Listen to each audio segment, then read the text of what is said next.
께서 함께하여 주시고 또 우리에게 깊은 기도의 깨달음과 또 그런 기도를 하고자 하는 마음을 가질 수 있도록 은총을 베풀어 주시옵소서.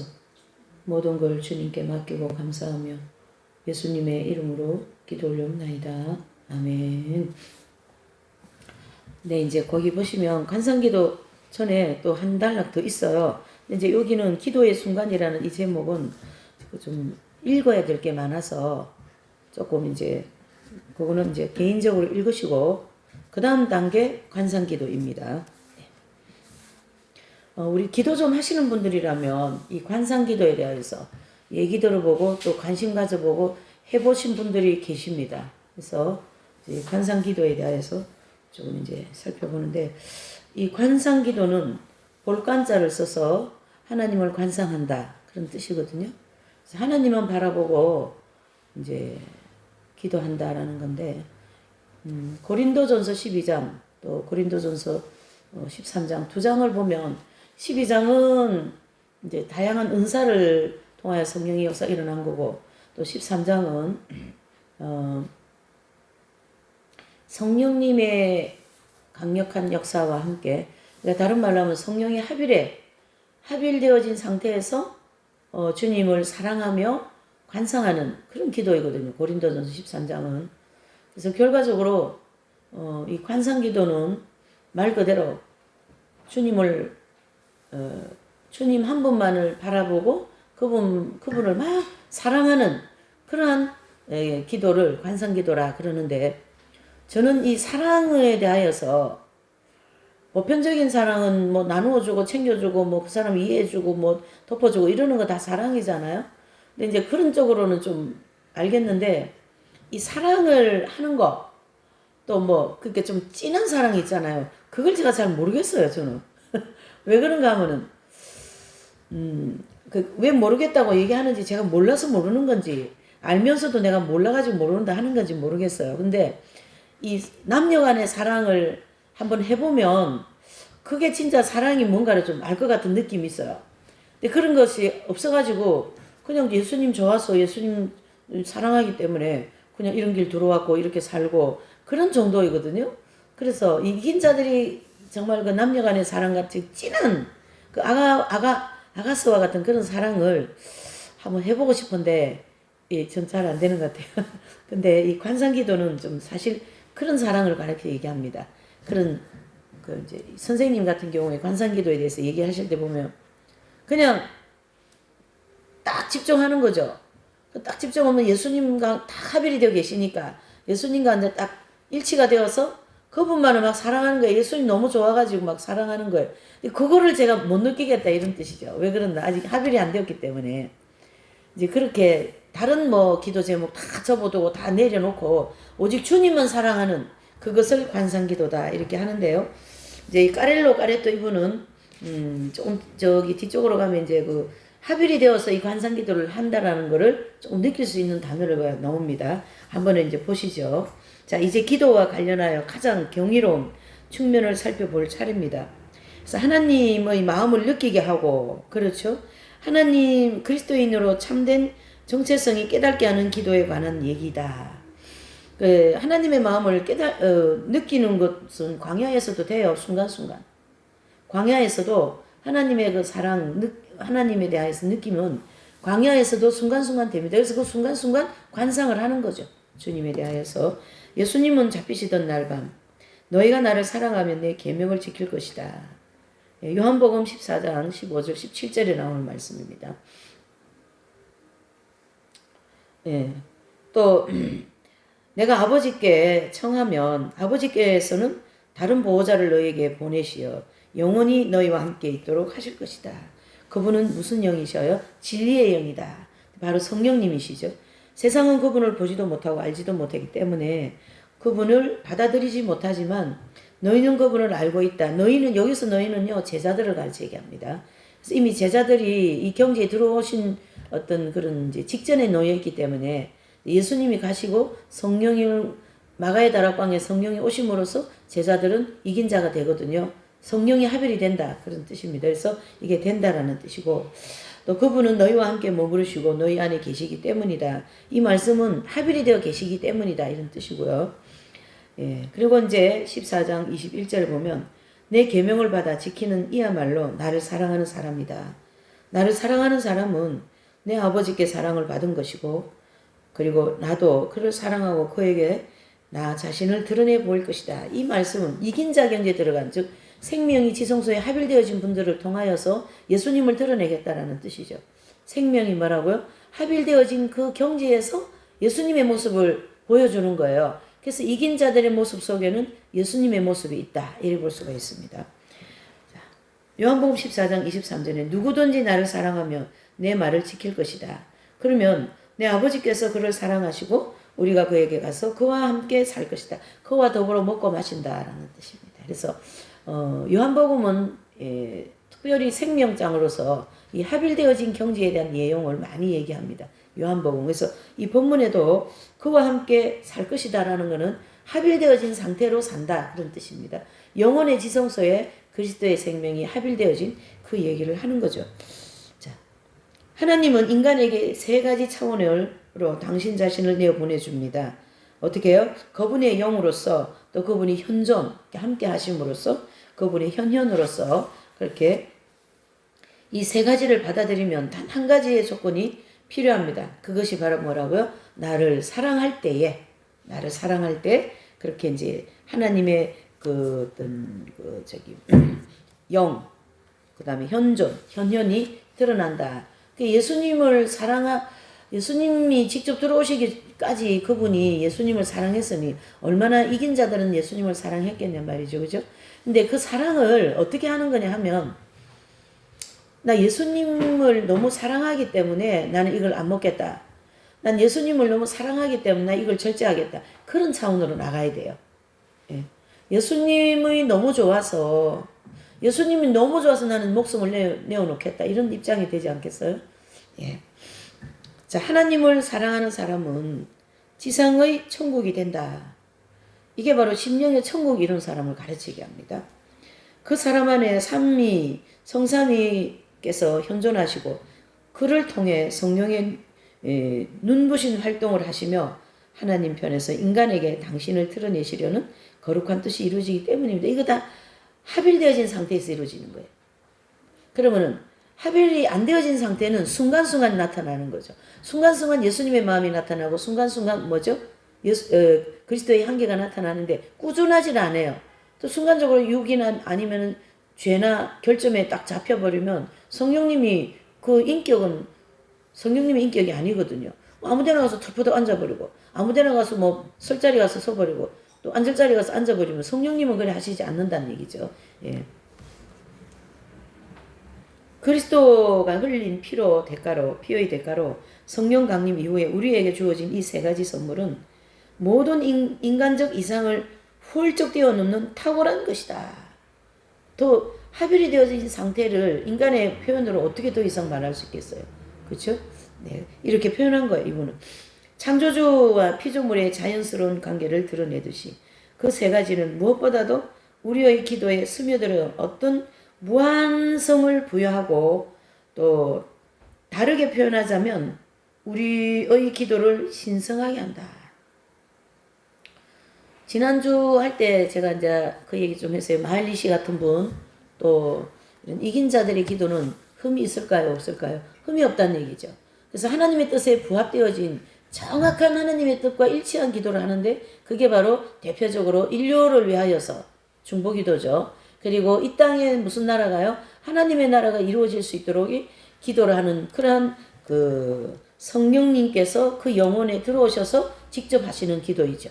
그게 하나님의 거룩을 드러내는 기도이다. 하나님의 뜻을 이루는 기도이다. 이렇게 주기도문을 완성시키는 기도가 되겠죠. 하나님 나라가 이 땅에 이루어지기를 원하나이다. 굉장히 신성하지 않으세요? 너무너무 신성하게 들리기도 합니다.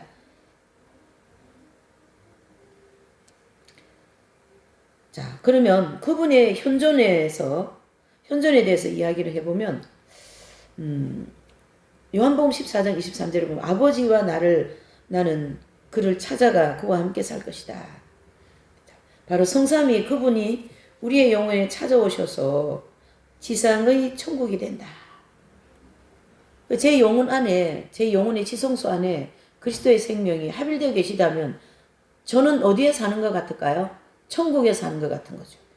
그래서 내면의 천국, 심령의 천국을 이루어진 상태다. 그분이 우리와 이토록 가까이 바로 우리 안에 계시는데 왜 별들 너머에서 그분을 찾으려고 하는가? 알려지지 않는 곳이던 곳이던 그 천국은 저 멀리 우주 어딘가 하나님이 계시는 곳이 아니다는 얘기죠. 지금 이 얘기는 무슨 얘기입니까? 하나님은 늘 우리 옆에 계시고 나와 함께 계시고, 예. 그러니까 성소라고 하는 우리 마음 부분에 주님이 함께 계시잖아요. 그러니까 늘 그분이 함께 계신다. 그분의 사랑으로 우리에게 더없이 가까이 계시기에 우리는 언제 어디서든 그분과 함께 이야기를 나눌 수 있고 그분을 뭐 할 수 있어요? 흠숭할 수 있다. 이런 뜻이죠. 그럼 성령님은 우리 안에 계시는가? 그분은 그분은 하나님과 우리의 결합을 아주 굳건하게 해주십니다. 결합. 우리를 예수 그리스도와 일치하게 하시고 또 성부께서 무엇을 말해야 할지 알려주십니다. 우리에게 새로운 영을 불어넣어 주십니다. 우리의 낡은 영이 무능하고 악하다는 사실이 드러났기 때문에 그분은 말로 다 할 수 없이 탄식합니다. 그래서 로마서 8장 26절에 보면 모든 피조물이 탄식하고 있습니다. 왜요? 타락한 인간을 인하여서 피조물도 같이 타락했거든요.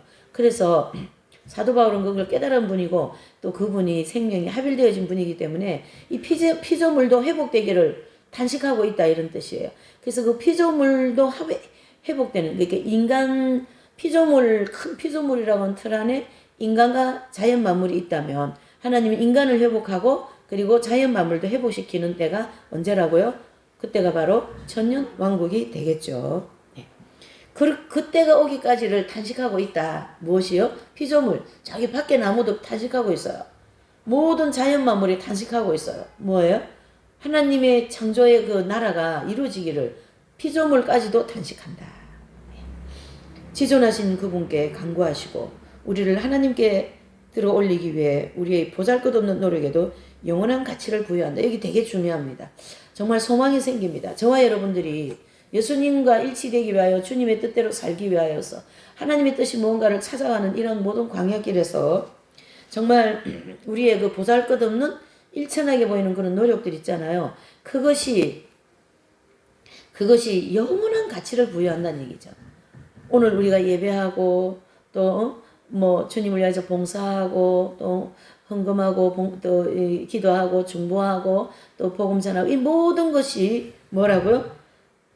하나님 보시기에는 정말 보잘것없는 그런 노력인 것 같지만 결국 하나님은 우리의 그런 노력에 큰 가치를 부여한다. 바로 하나님 나라에서 상급으로 갚아주시겠다. 예. 여러분 이 상급은 정말 너무 중요한 겁니다. 왜 그러냐면 이 상급이요 없으면요 천국은 가도 부끄러운 구원 받는다 하잖아요. 저기 천국 변두리에 기둥이 몇 개밖에 없는 그런 집에 상급이 없기 때문에 그래도 천국입니다. 그러나 우리가 50평생 몇십 평생 예수님을 믿고 살아오면서 그래도 상급을 좀 써야 되지 않을까요? 네, 집이 좀 좋은 집도 있어야 되고 우리 어머니 같은 경우에는 정원도 있고 말이에요. 연못도 있고 엄청 정원을 아름답게 가꾸고 집도 2층 집 되게 좋은 그런 집이랍니다. 네.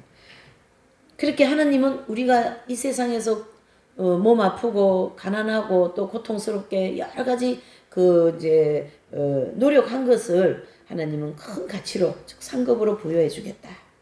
내 존재의 중심에 이러한 스승을 모시고 있는데 어떻게 누가 내게 기도하는 법을 가르쳐 주겠나 그랬어요. 그렇게 말할 수 있겠는가? 비록 나의 기도가 여전히 빈약하고 어설프다 해도 그것이 세상을 창조하신 분의 영이 이끄심을 의지하고 있다면 내 기도의 힘을 어떻게 의심할 수 있겠는가? 저는 이런 얘기를 많이 합니다. 이긴 자들이 기도를 비유할 때 내가 드리는 기도는 정말로 신락 같겠다. 실 있죠, 실. 너무너무 가느다란 실. 올라가다가 끊어지면 어떡하지? 이런 생각도 한 번씩 해보게 됩니다. 나같이 이런 일천한 기도도 어떻게 해요? 이 본문에 의하면 너무너무 위대하죠. 그 기도도. 그렇죠? 위대하다. 예. 그래서 나는 기도 속에서 더 이상 나 자신을 추구하지 않고 나의 가난함으로 말미암아 절망하지도 않으리라. 하나님의 영이 내 안에 계심을 믿기 때문입니다. 또한 그것만으로 충분치 않습니다. 예수님은 당신의 현존과 당신의 영의 활동 그리고 계시에 관해서도 약속하신 바가 있어요. 바로 나는 그대들에게 나를 드러내 보이리라. 그러니까 광야에서도 예수님을 드러내 보이는 것이 많죠. 그러니까 우리가 예수님께 온전히 의지하고 또 오늘 오전 말씀과 같이 그분의 그 속죄의 은총에 힘입어서 내가 그 변화되어진 모습 또 나의 그 고쳐지지 않는 모습이 고쳐지어져 있는 모습 그것은 정말 그 주님은 그것을 통하여 우리를 예수님을 드러내시겠다. 계속 제가 이긴 자만 얘기하니까 좀 그래서 그래요. 왜 그러냐면 이긴 자들 아니잖아요. 저 같은 사람은. 그러니까 이긴 자들 아니라도 이런 하나님의 모습을 드러낼 순간순간이 있다. 그런 희망이 있는 거죠. 사람들 사이에 사랑에서도 사람들 사이에 이렇게 사랑하는 그런 에서도 서로를 드러내 보이는 이런 사랑의 의무이기에 끊임없이 이루어져야 됩니다. 우리가 이웃과의 관계에서 사랑이 끊임없이 이어져야 됩니다. 이 이웃은요, 결과적으로 뭐냐면,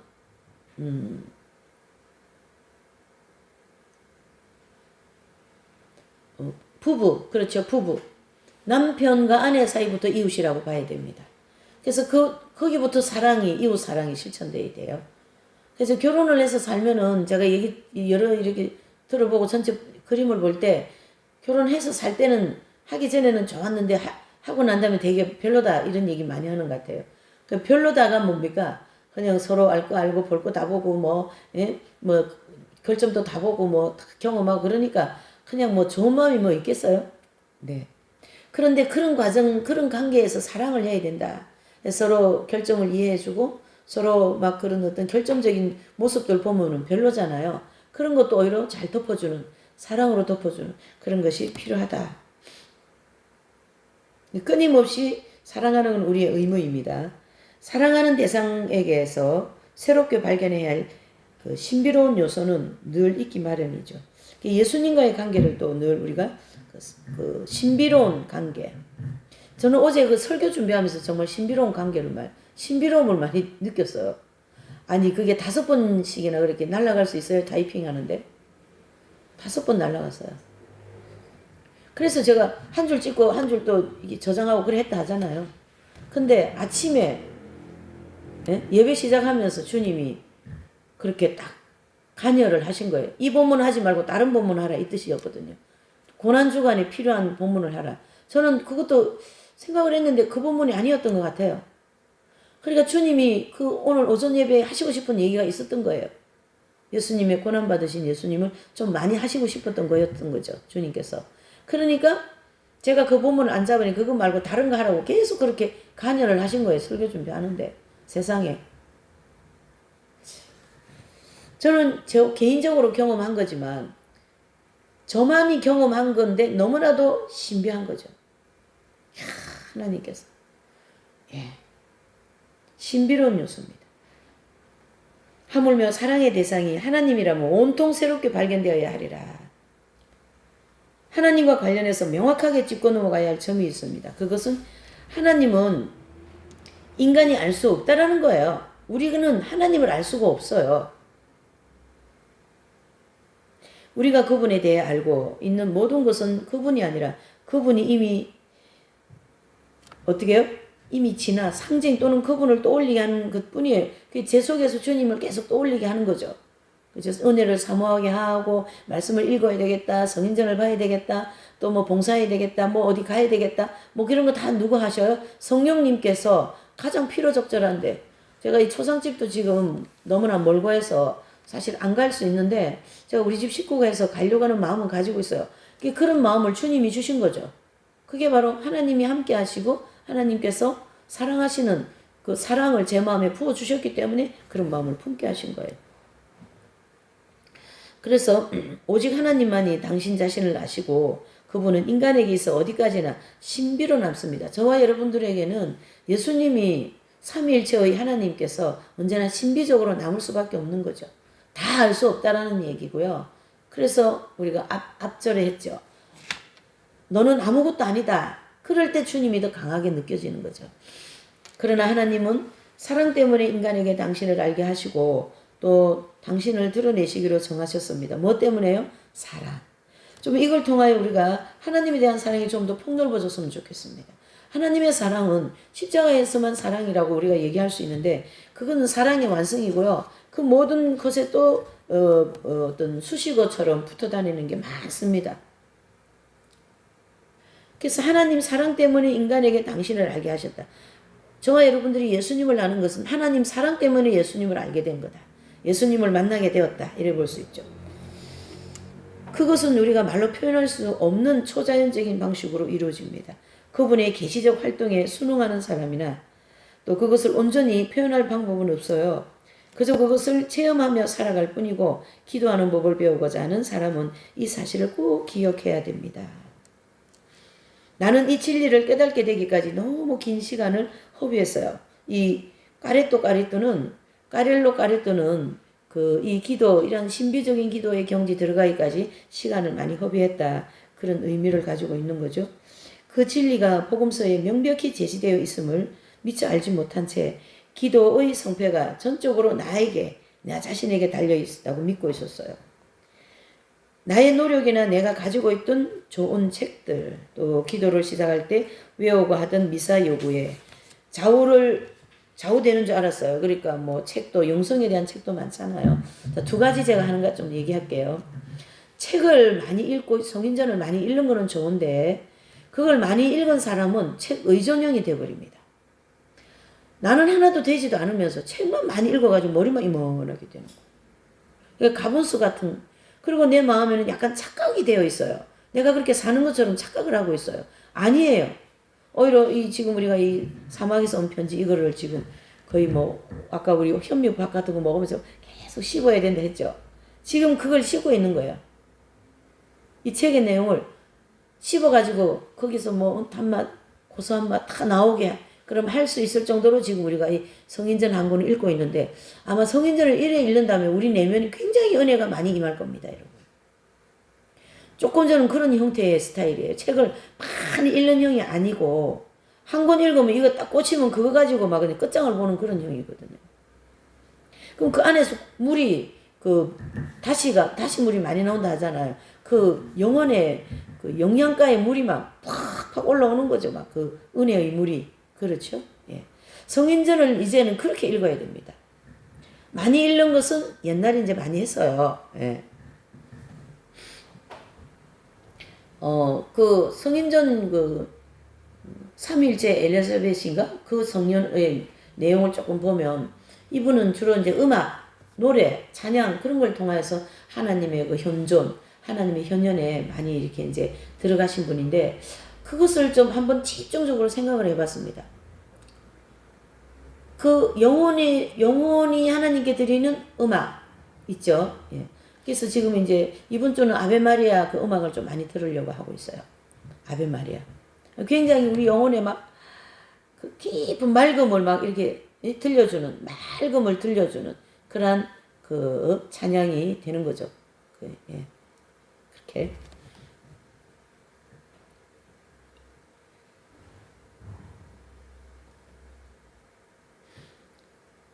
예. 그리고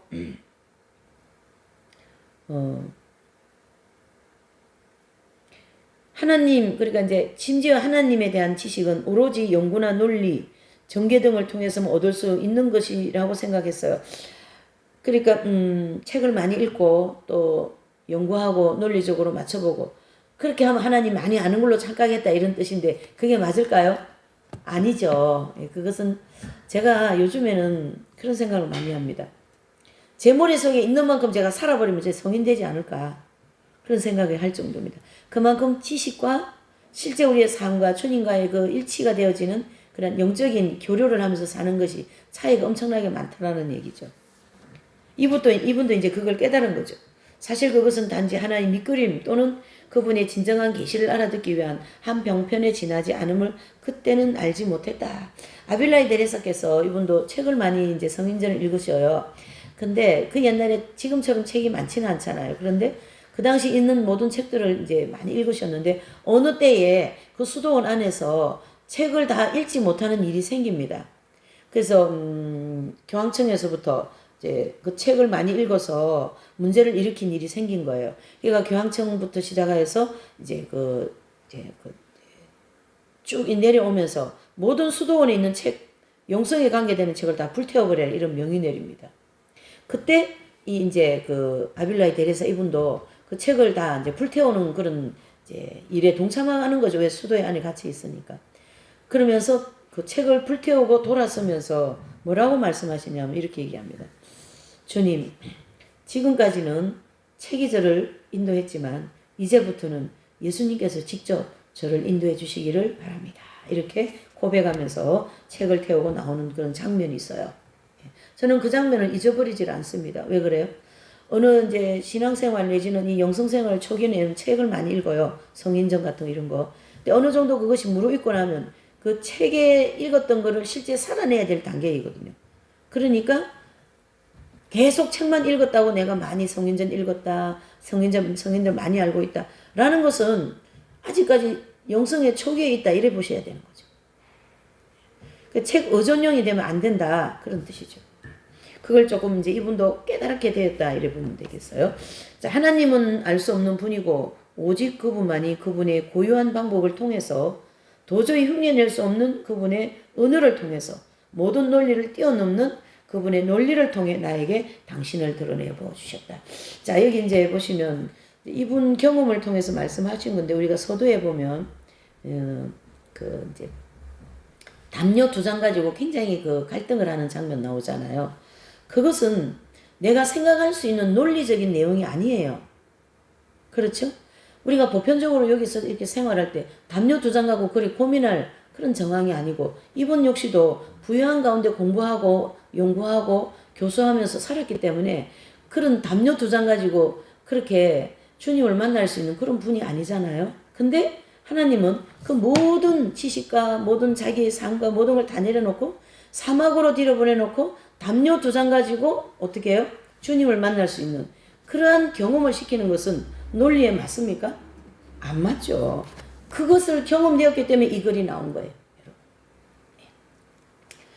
그러므로 참다운 기도는 능동적이기보다 수동적이어야 하고 말보다는 침묵, 연구보다는 흠성. 연구보다는 흠성이 뭘까요? 흠성은 그리스도를 바라보고 그분을 사랑하려고 하고 고군분투하고 이 죄와 싸워서 이겨보려고 하는 로마서 7장 같은 그런 고군분투하는 모습을 더 하나님을 체험할 수 있겠죠. 이분 역시도 지금 그걸 체험한 거죠. 연구와 논리가 아니다라는 거죠. 하나님은. 그래서 우리가 이 본문에는 없지만 주님이 저와 여러분들에게 그래요. 너의 경험으로 나를 알 수 있는 게 아니야. 이렇게 얘기하셔요. 너의 살아온 그 경험, 너가 알고 있는 그것으로 나를 알려고 생각하는 것 자체가 교만이다. 이렇게 생각해야 됩니다. 우리가. 제가 전혀 생각하지 못하는 그 일을 통하여 저를 겸손하게 만드시고 제 머리로는 도저히 상식으로는 이거 받아들일 수가 없어요. 저는 지금. 제가 겪고 있는 일은 제 상식으로 제 인생의 어떤 그 사전에는 이런 일은 있을 수가 없는 거예요. 근데 그런 일을 만들어 놓으시고 저한테 그거를 받아들이게끔 하는 거예요. 이것은 하나님의 방법이요. 하나님의 논리다. 이래 보셔야 됩니다. 그래서 주님이 저보고 너가 가지고 있는 그 알량한 논리, 너가 가지고 있는 그 뭐 도덕적인 조그만한 생각, 그거 가지고 나를 만난다면 넌 틀렸어. 이렇게 생각할 수 있다라는 얘기죠.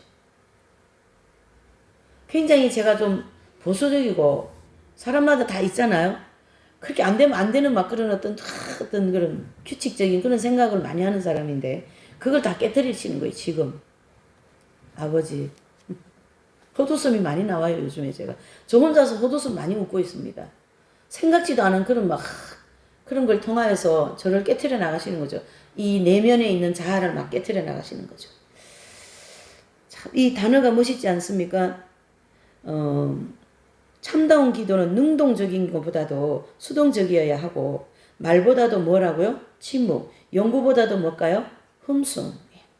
활발한 활동보다도 마음의 여유가, 이성보다는 신앙이 필요하다. 그래서 참된 기도라는 것은 결국 하늘이 땅에게, 성부께서 성자에게, 신랑이 신부에게, 모든 것을 가진 분이, 아무것도 없는 이에게, 전부인 분이 무인 존재에게 주는 은총의 선물인 것을 깨달았다. 신랑이 신부에게 주는 거죠. 성부께서 성자에게.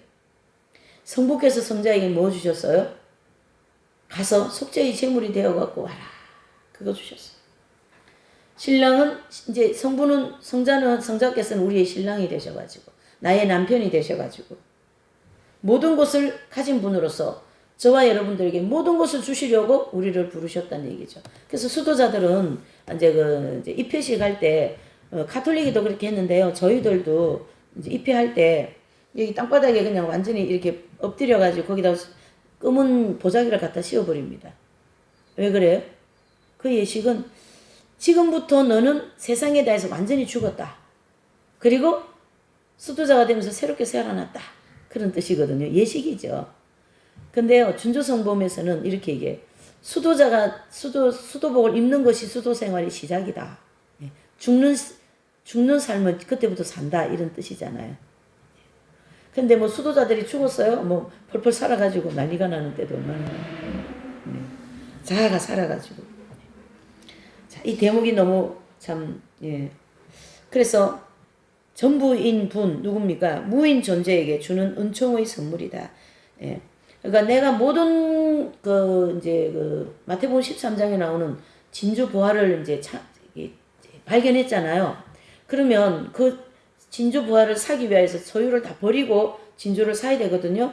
그래서 진주는 생명이고 그 소유는 내가 가지고 있는 자아중심적인 논리적인 거, 뭐 연구하고 뭐 인생 살아온 경험, 뭐 자기 나름대로 도덕적인 거, 뭐 그런 거, 그런 거를 다 내려놓고 버리고 깨어지고, 바스러지고 말이죠. 박살이 나고, 그리고 난 다음 완전히 무가 되었을 때 그분이 들어오신다 이런 뜻이죠. 그래서 십자가의 연연 성자는 무의 추구라는 그런 말을 하고 있어요. 무다. 나는 아무것도 아니다. 이렇게 되는 거죠. 아무것도 아니다. 전부인 분이 아무것도 아닌 존재 우리에게 가까이 다가오실수록 우리의 무지는 더욱 분명해집니다. 그 완전하신 분이 나한테 오시면 나는 더 많이 무지하고 목매하고, 정말 너무 힘들어요. 그런 거 느껴지면. 깨달아지면 어렵습니다. 마음이 많이 아프죠. 근데 그거에 이제 그게 반비례가 아니죠. 그 비례해서 더 하나님의 사랑이 크게 부각되죠.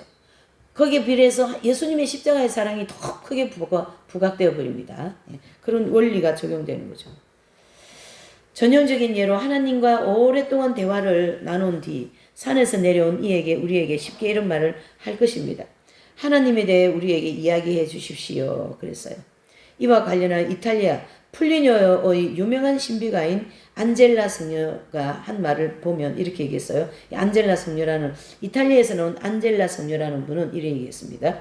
하나님 앞에 선 내 영혼은 그분의 신비에 감싸여 여지껏 한 번도 상상하지 못했던 방법으로 그분을 더욱 깊이 알게 된다. 그렇지 않고서는 인간의 마음은 그 광채와 확신 그리고 그 심연을 이해할 수 없다. 우리 인간으로서는 그 하나님에 대한 광채, 또 그 확신, 그 심연이라는 건 이 심자는 마음 심자를 얘기하겠죠? 그래서 우리의 마음에 그 깊은 것을 이해할 수 없고, 인간의 언어로는 그것을 표현할 길이 없다. 인간의 사고와 지성을 뛰어넘는 영역이다. 이 성녀께서, 안젤라 성녀, 이분은 이미 이긴 자가 되었기 때문에 이런 단어를 쓰고 있어요. 하나님은 어떤 분이신지 설명할 수 없는 것과 같이 그런 맥락입니다. 그래서 그 신비주의라는 책을 보면 이런 얘기를 하고 있어요. 그 하나님에 대하여서 그 생명이 합일되어진 상태에 대하여서 우리가 표현할 길이 없다. 그런 얘기거든요. 그 인간의 언어로는 하나님이 함께, 즉 합일되어진 상태의 그 황홀경에 대해서는 표현할 길이 없다고 딱 단언을 해버립니다. 단절지어서 딱 얘기해버립니다. 표현할 길이 없다. 그것을 사도 바울은 내가 셋째 하늘에 갔다 왔는데 거기에 대한 아름다움을 내가 과히 표현할 길이 있다 없다? 없다. 이렇게 표현을 하고 있습니다. 그래서 인간의 사고와 지성을 뛰어넘는 영역이다. 맞죠? 예. 인간의 사고와 지성을 뛰어넘는 영역입니다. 그분에게 대하여서. 그래서 하나님이 어떤 분인지 설명할 수 없는 것과 같은 맥락이고 태초부터 지금까지 네노라 하는 그 학자들이 성경에 관해 이야기한 모든 것도 그분에 관해서는 먼지 한 톨만큼도 표현하지 못했다. 그게 맞는 것 같아요. 예. 왜 그런다면 그 학자들이라면 이제 신학자들이고 아니면 또 교부들이라 얘기할 수 있는데요. 그래도 하나님의 어떤 삼위일체에 가까운 만큼 정리를 해서 지금까지 성경이 정리가 되어 나온 거거든요. 네, 그 정도이지 하나님에 대해서 온전히 안다라는 건 좀 틀린 말이다. 이렇게 보셔야 되겠죠. 안젤라 성녀가 말한 바는 모든 이에게 적용되어야 되는 이야기다. 하나님을 더 많이 알아갈수록 그분을 향한 사랑이 점점 커집니다. 그러나 하나님에 관해 알게 된 바에 관해서는 전혀 표현할 길이 없습니다. 그것은 뭐예요? 감미롭고 신비하고 고유하면서도 명확하지 않는 것이기에 그에 관해 단 한마디도 꺼낼 수가 없어요. 나는 그대들에게 나를 드러낼 것이다. 그래서 하나님이 인간에게 하신 이 계시는 관상이라 불리는 기도의 영혼이자 결실이며 호흡이다. 그래서 인간에게 들어오셔가지고 하나님과 일치되어서 사랑을 나누고 그분을 관상할 수 있는 그렇게 하시겠다 이런 뜻입니다. 이게 이제 함께 하시는 뜻이죠. 그게 성인들에게 해당되는 그 뜻은 말은 현현 하나님이 지금 나에게 계속 현현해 계신다 이렇게 보는 거죠.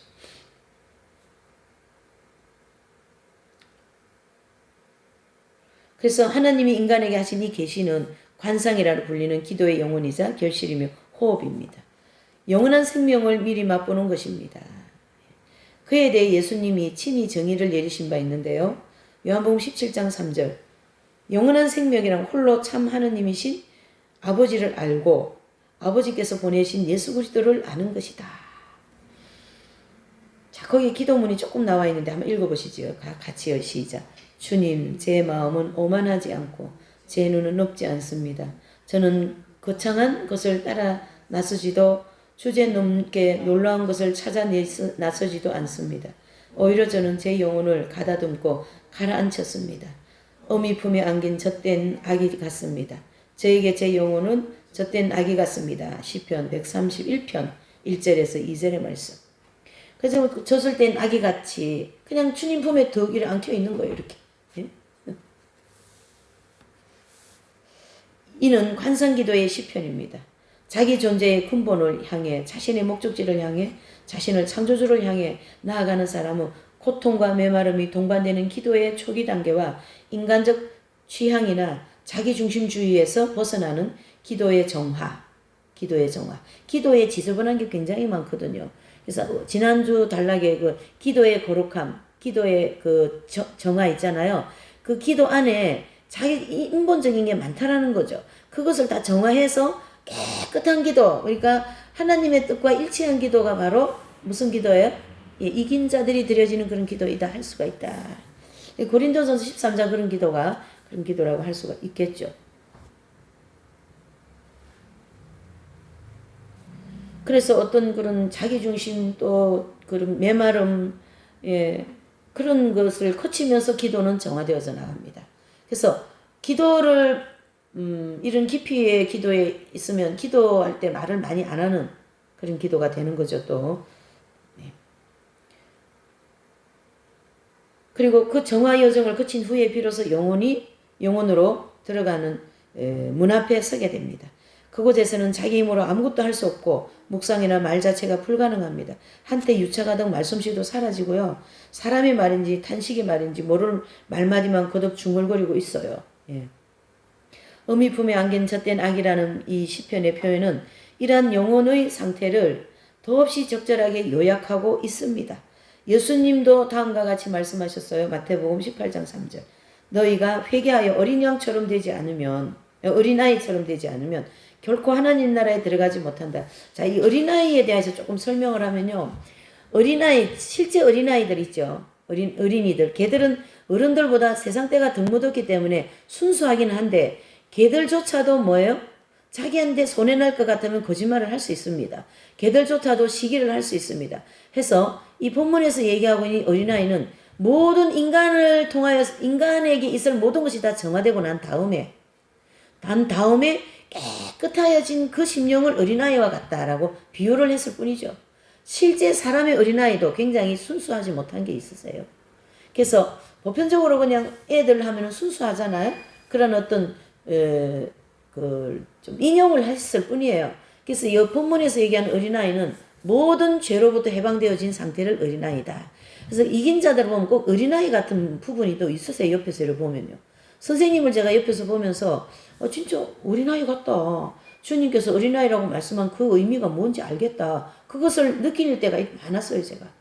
네. 그래서 사실 이 본문을 가지고 많이 좀 이렇게 너무 이렇게 엉뚱하게 적용하는 경우가 많이 있습니다. 네. 참고고요. 이제 그처럼 겸손해진 영혼은 모든 것은 하나님으로부터 받아야 함을 깨닫게 됩니다. 모든 것이 하나님께로부터 와야 된다. 이게 진심으로 깨달아지는 거죠. 또한 자신이 할 수 있는 것은 오로지 사랑뿐임을 알게 되고 온갖 지식도 또는 의미가 없어집니다. 그래서 저 세 번째 연단 있죠. 영성의 밤이라고 하는 세 번째 연단은요. 그분이 가지고 있던 하나님에 대한 지식, 하나님에 대한 체험, 그걸 깡그리 없애는 단계가 그 단계입니다. 그런 단계를 통과해야만이 기도가 깨끗하게 거룩한 기도가 되는 것이거든요. 자, 기도에 관한 책 무지의 구름 이 저자는 다음과 같이 말합니다. 무지의 구름 아시죠? 예, 그 저자는 이분은 무명인데요. 참 유명한 훌륭한 책을 쓰셨어요. 이 길을 가셨기 때문에.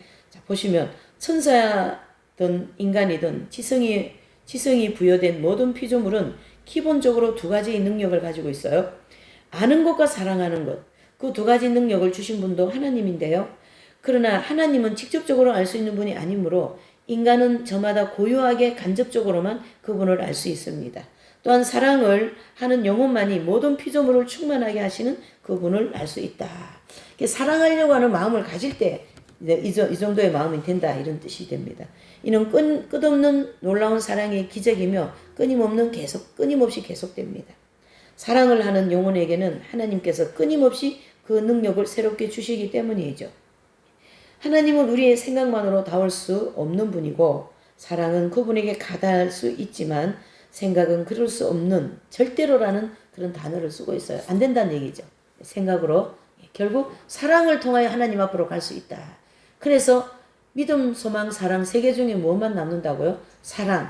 또 우리가 상급의 진리를 공부할 때도 나무나 풀이나 집이 있고 금이나 은이나 보석이 있는데 사랑으로 한 것만 금은 보석으로 남는다라는 거죠.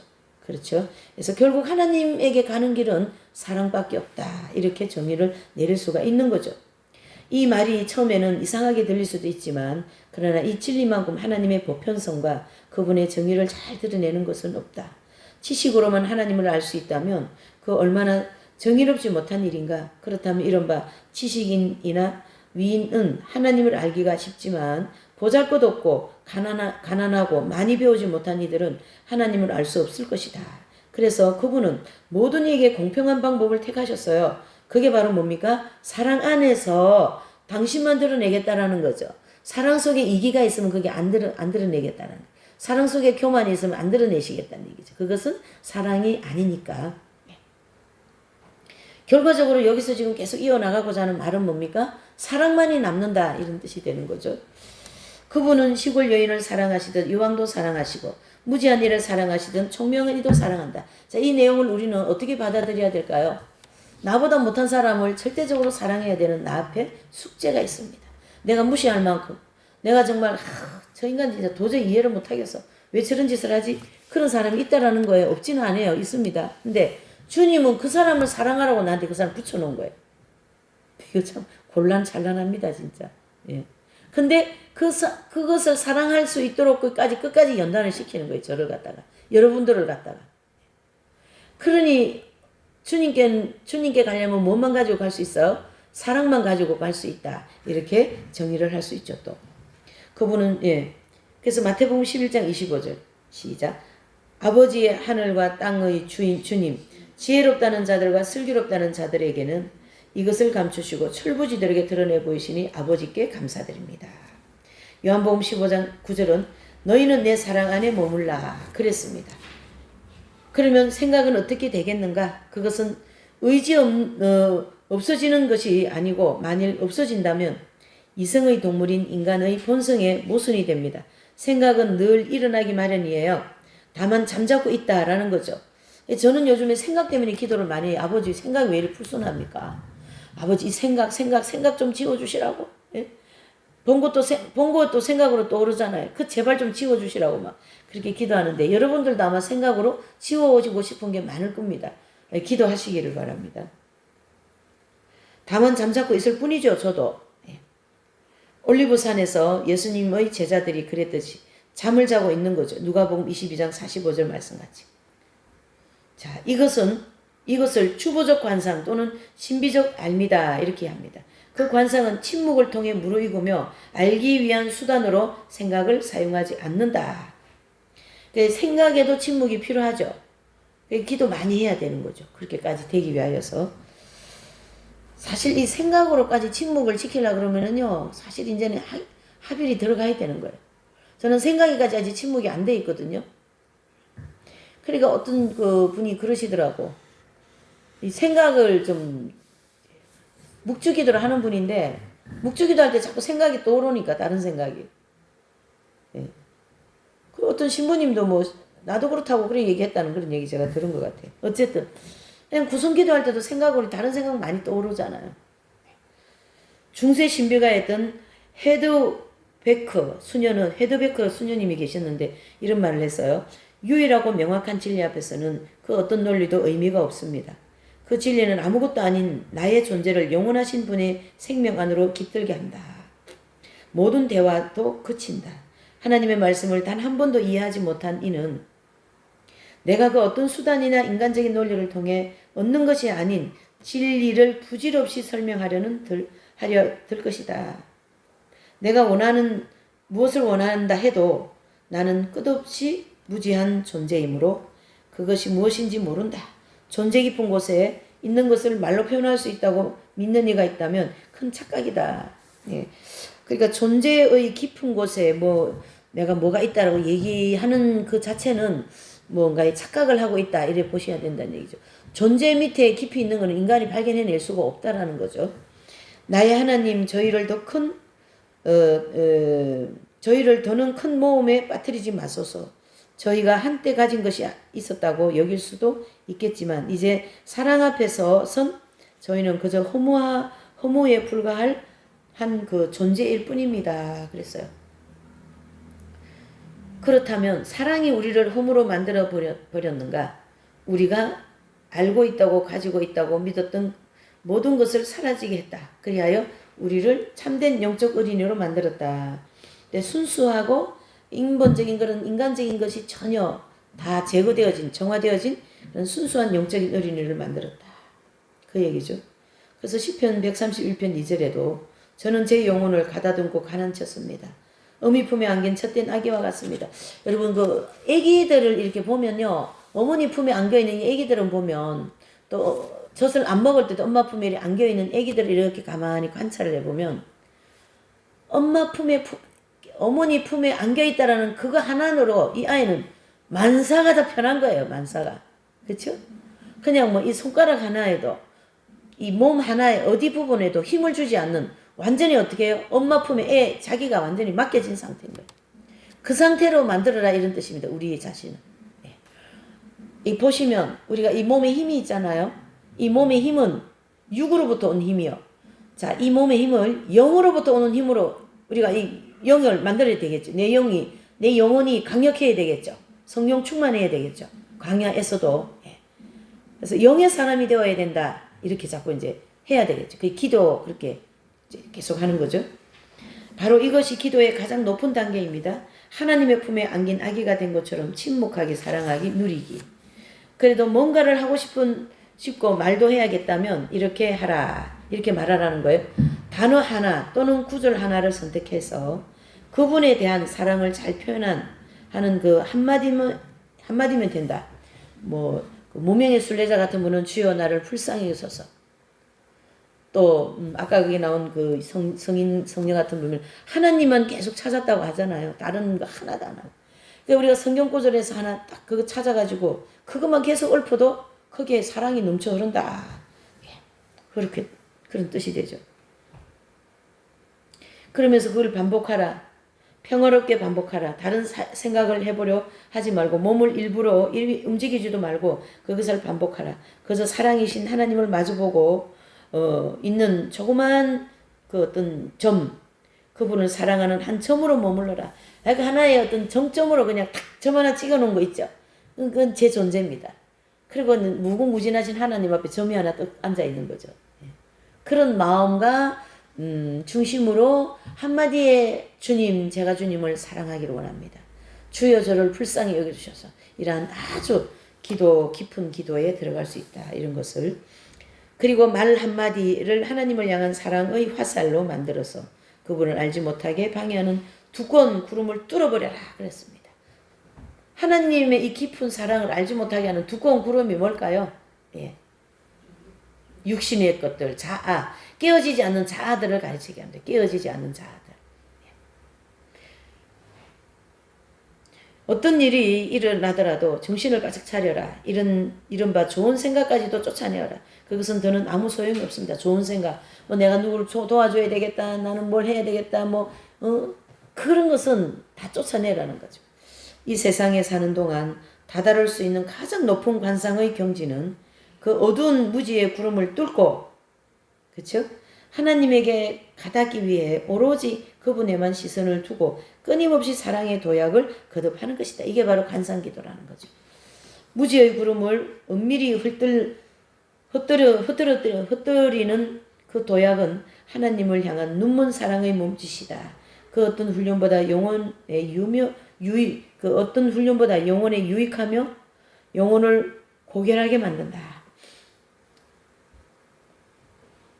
그것은 또한 하나님과의 모든 성인과 천사들이 기뻐하시는 일이고 특히 우리들의 친구이나 우리들이 사랑하는 이들. 자, 거기 보시면 조그마한 글씨로 죽었던 살았던 그렇게 돼 있죠. 자, 죽은 이를 위해서도 기도하고 또 산 이를 위해서 기도한 모두가 다 나의 뭡니까? 형제요 자매다 라는 거죠. 그래서 그 모든 이들을 위하여 기도하면 참으로 유익한 일이다. 그것은 나의 간절한 바람이자 사막이 나에게 준 모든 선물의 뭐라고요? 결정이다. 그래서 아마 이분은 중보기도를 굉장히 많이 하는 것 같아요. 사막에서. 자, 우리는 어떻게 해야 돼요? 사막에서가 아니라도 이 영적인 사막과 같은 이곳에서 열심히 중보기도를 많이 해드리고 내 영혼을 위하여서도 또 그 주님에 대한 뜨거운 사랑을 가지고 열심히 기도할 때 이와 같은 관상의 기도가 이루어진다라고 볼 수가 있습니다. 자, 다음번에는요, 이 길에서의 관상인데 이 굉장히 재밌어요. 길에서의 관상. 다음 주 이제 하시는 걸로 하고 오늘 여기서 마치는 걸로 할게요. 네, 잠깐 기도하시겠습니다. 하나님 아버지 참으로 감사합니다. 오늘도 저희들에게 이 관상 기도에 대하여 또 알려주셨고 이 우리가 가지고 있는 여러 가지 지식, 경험, 또 논리, 연구한 이 모든 것을 오히려 내려놓는 할 때 주님의 그 사랑이 깊은 관상의 기도를 하게 될 줄 믿습니다. 우리에게 그러한 관상적 기도를 할 수 있도록 은혜를 베풀어 주시옵소서. 오직 예수님 한 분만을 사랑할 수 있는 그런 풍성한 마음을 내려 주시옵소서. 감사를 드리고 예수님의 이름으로 기도 올려옵나이다. 아멘. 주기도함으로 마칠게요. 하늘에 계신 우리 아버지, 이름이 거룩히 여김을 받으시오며 나라의 임하옵시며 뜻이 하늘에서 이루어진 것 같이 땅에서도 이루어지이다. 오늘날 우리에게 일용할 양식을 주옵시오. 우리가 우리에게